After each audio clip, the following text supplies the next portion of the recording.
return na ang pakiusap ko sa inyo, na galingan ninyo sa inyong kanya-kanyang field of undertaking sa mga magbubukas ng negosyo na inyong papasukan. Sampurang aming kapwa lingkod bayan sa social welfare, ang aming mga partners sa national government, TESDA, sa mga teacher, at shout out naman, UDM.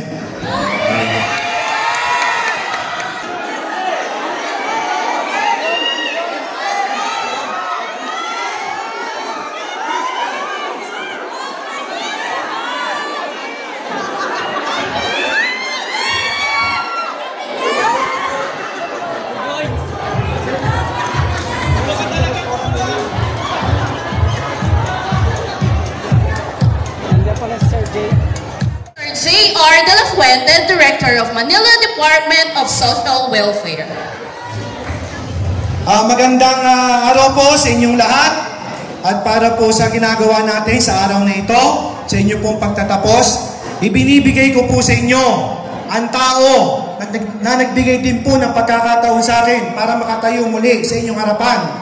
At ang tao po na talagang nagmamalasakit sa lungsod ng Maynila, ang ama ng lungsod ng Maynila, Yorme Isko Moreno.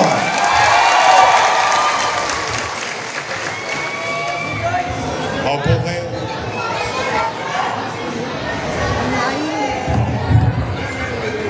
Sa atin pong masipag, gwapo, magaling, at hindi rin natutulog na direktor ng ating social welfare sa buong Maynila, Director J. De La Fuente. Sampurang aming kapwa lingkod bayan sa social welfare, ang aming mga partners sa national government, TESDA, sa mga teacher, at shout out naman, UDM. Joins. Steady lang kaya sa Gedli, ha? Malaki na ang utang sa inyo ng Maynila. Yung allowance sila, hindi pa nabibigay. But ang pinaka-sentro ng okasyon na ito ay kayong mga graduates. Today is the start of our great journey to our life, individually, and the great journey of the city of Manila towards providing opportunity and equipping individuals for their livelihood. No? Habang sila'y pumapalaot sa landas ng buhay, the city government's direction is to equip yung mga individual, bata, matanda, yung iba nakikita ko may asim pa na gusto magkaroon ng means and tools for livelihood. And we're very glad today that this is just a start, and we continue to roll, and we will not stop, especially with the help of our TESDA partner here. Palakpakan natin ang ating TESDA. Habang hinuhulma ko muli ang mga polisiya kung saan ipinagbubuti natin ang pagpapatakbo ng pamahalaan upang sa ganoon ay bumukas muli ang lungsod ng Maynila at yakapin ang mga bagong negosyanteng babalik sa ating lungsod. You are being equipped. The city policy and direction is changing. Going back on my first term's policy, welcome sila sa Maynila. Magnegosyo sila sa Maynila, maghanap buhay sila sa Maynila, kasi kaming mga taga Maynila ay well-equipped at ready to take their job opportunity. So, where two worlds meet, your constituency having tools and equipment, skills and knowledge, and the business atmosphere and trust is growing, then I think someday, somehow, we can honestly say that we made Manila great again. Kaya kayo naman na nabigyan ng pagkakataon ng pamahalaang lungsod, huwag tayo maging tulongges, ha? Dapat lagi lang tayong chill-chill lang. Steady lang tayo. Stay in the course. Stay in the course. Improve yourself. Better yourself. Once you have the opportunity already, excel from it. Huwag mong ikikipit balikat ang mga bagay-bagay lang. As you can see in the city of Manila, ultimo panghi, etsa sa sulok-sulok. We're giving attention to it.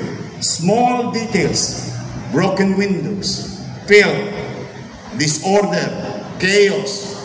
And of course, we will never forget and sleep apprehending Tolonges in the city of Manila. We wanted that way.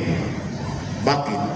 Lagi ko sinasabi, di bali tayong mahirap, hindi natin kailangan maging dugyot. Di bali tayong mahirap, pero may karapatan tayong makapanguhay ng panatag at maaliwalas sa ating lungsod. There is opportunity, clean, and orderly manner of living in our city. We deserve those things sa ating pamahalaang lokal.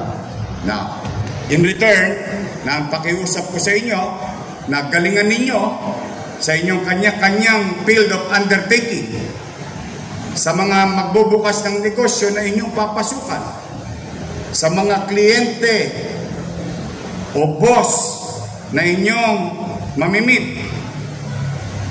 Don't take it lightly. Sayang. Sayang opportunity. Sayang. Who would thought? And if I may share to you, sinong mag-aakala na ang isang basurero at pagdating ng high school, kung gastusin ng mapakinabangan ng mamamayan. Kaya kayo, huwag niyong sayangin ang pagkakataong na ibigay sa inyo. Kayo naman, sa TESDA, sa ating social welfare, go on, continue, in our own little way. We will always support this kind of venture and activities to make our citizen productive in the city of Manila. Sa mag-aaral ng mga UDM, basta mag-aaral kayo maigi, ha? Sayang. O kayo naman, good luck sa inyo. Gagalingan nyo ba? Hindi nyo ba ipapaya ang Maynila? Galingan ninyo. Kasi sayang naman. Sayang talaga yung pagkakataon. But someday, somehow, basta ako naman, magbubuti ako. Pipilitin kong maglingkod ng maayos. Para sa inyo, magiging anak ninyo, magiging apo ninyo. But again, I cannot do it alone. I need you. I need each and every one of you to do their duties for themselves, for their community, and for their city.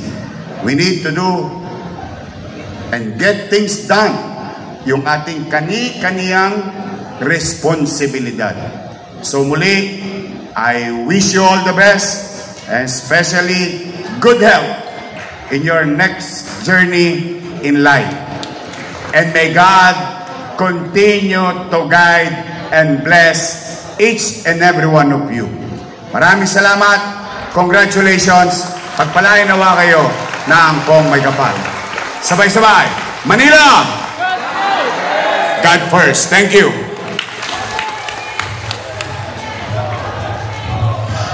Thank you so much.